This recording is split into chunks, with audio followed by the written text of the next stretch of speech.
Hey everyone, welcome back to the Rideshare Hub. I'm Jacob Letman. Before we get going with today's video, if you recently signed up to drive Uber in the United States, but you forgot to use a referral code when you signed up, or you didn't know that you could use a referral code, you can use a retroactive sign-up code to get a sign-up earnings guarantee of up to $1,000 when you start driving with Uber. It could be $100, $300, $500, $700, or $1,000, depending on what part of the United States you're signing up to drive in. But again, if you forgot to use a referral code, go down into the video description below. It's 8 simple steps to use a retroactive sign-up code, and you can get your earnings guarantee of up to $1,000 to start driving for Uber right now. Check it out. Hey everybody, welcome back to the Rideshare Hub. Jacob Letman here, and big shout out to you guys for being here on our channel. Big shout out to each and every one of our subscribers on the channel. If you haven't subscribed to our channel yet, go ahead and do so now. You'll get updates anytime that we come out with new videos.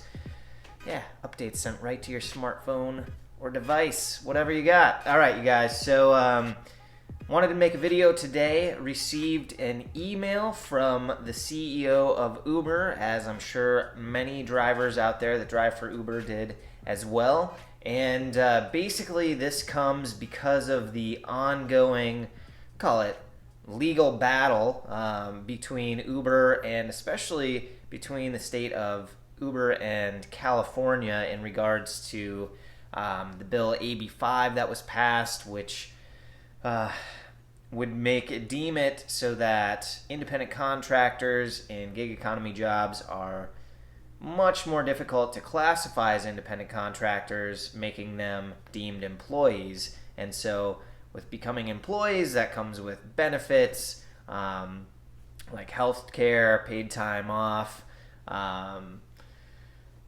all sorts of stuff. Anyway, so Uber CEO sent out a letter to everyone, or to rideshare drivers that drive with Uber, and basically this is the gist of it. So he sent out an article saying that they're going to be making changes with Uber to help drivers more. That's basically it. And then within that email there were a couple of links. He wrote an editorial article, and then also there was a link to the website where they gave more information on essentially what Uber plans to do.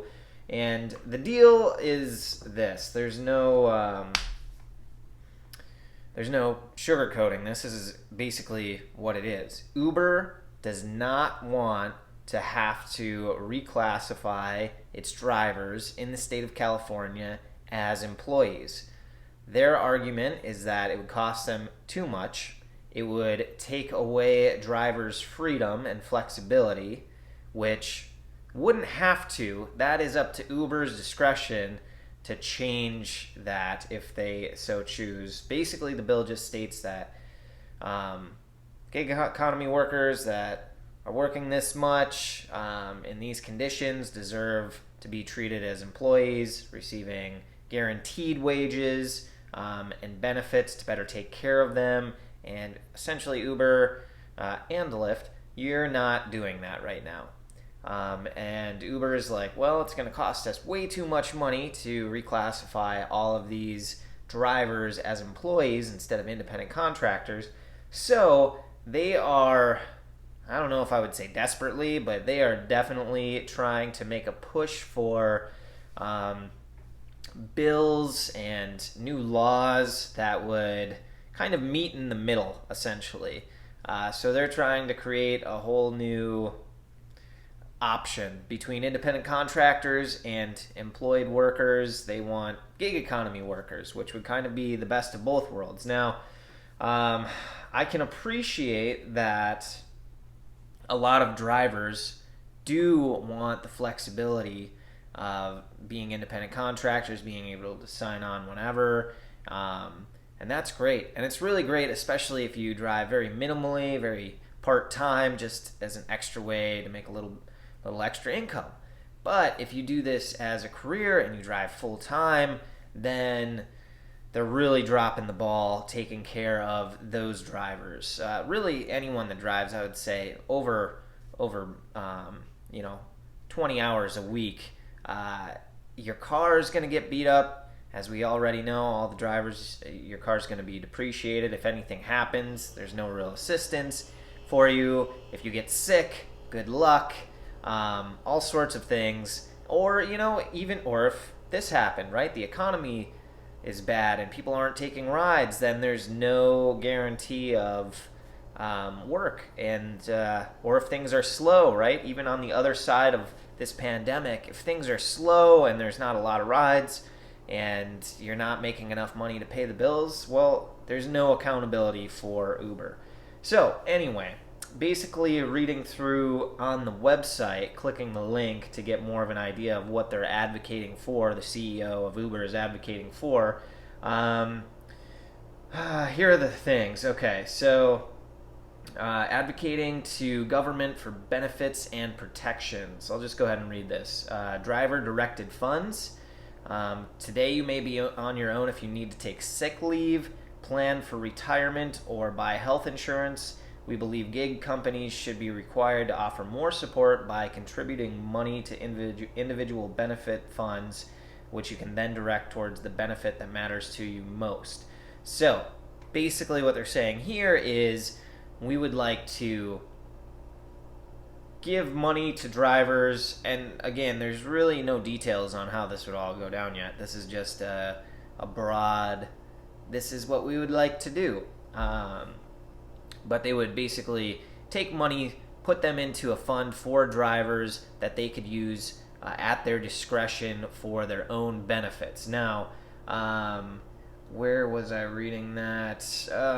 There was an example given in the state of Colorado where, actually, let me back up really quick. According to Uber, under these new directives that they would like to enact in order to help drivers, last year in 2019 they would have paid out $665 million in benefits towards drivers nationwide, and that money would have been able, at the discretion of the driver, we would be able to use that for how we see fit.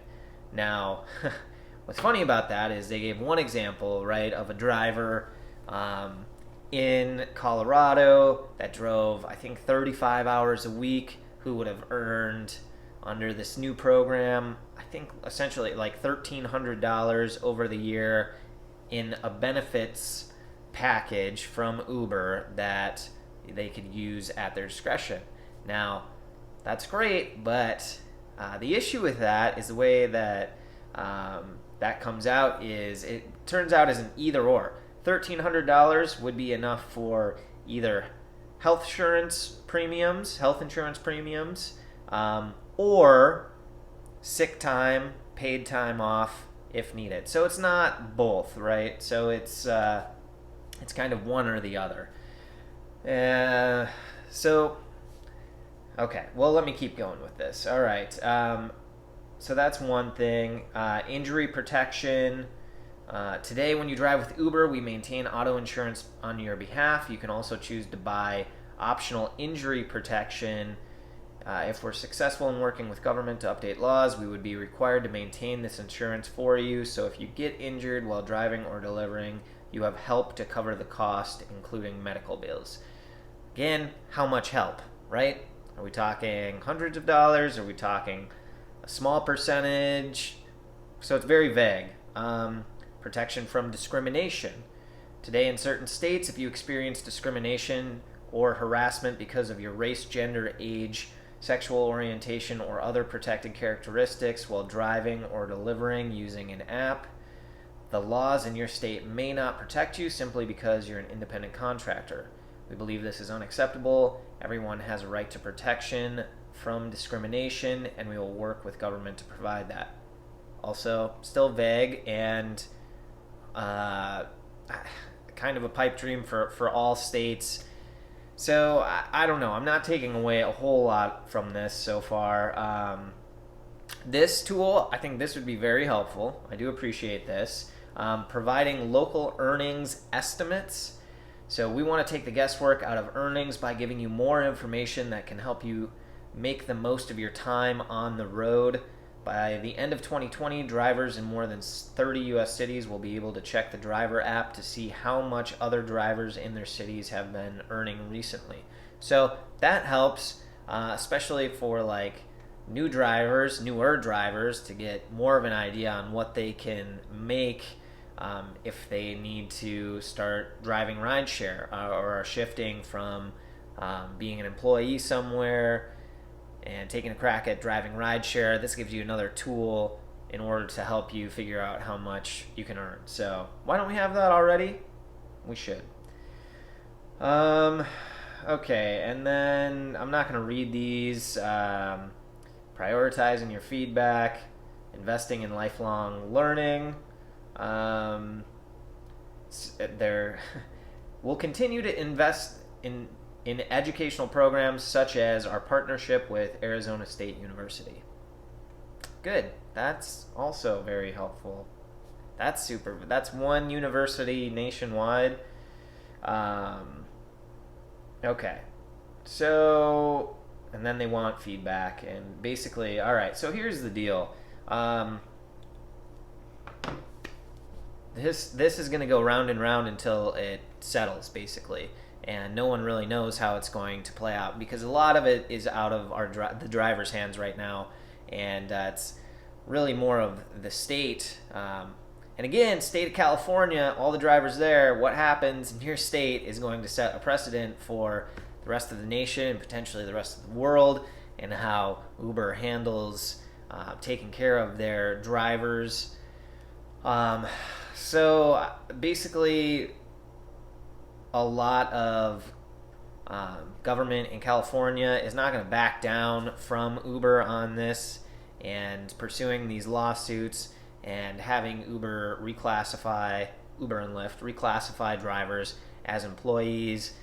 And basically, Uber and Lyft are saying, well, if you do that, then we're only going to be able to employ full-time a small fraction of the drivers that are driving for us. So let's reopen the discussion forum in the comment section below and let me know your thoughts, especially from California drivers, on how things are driving there.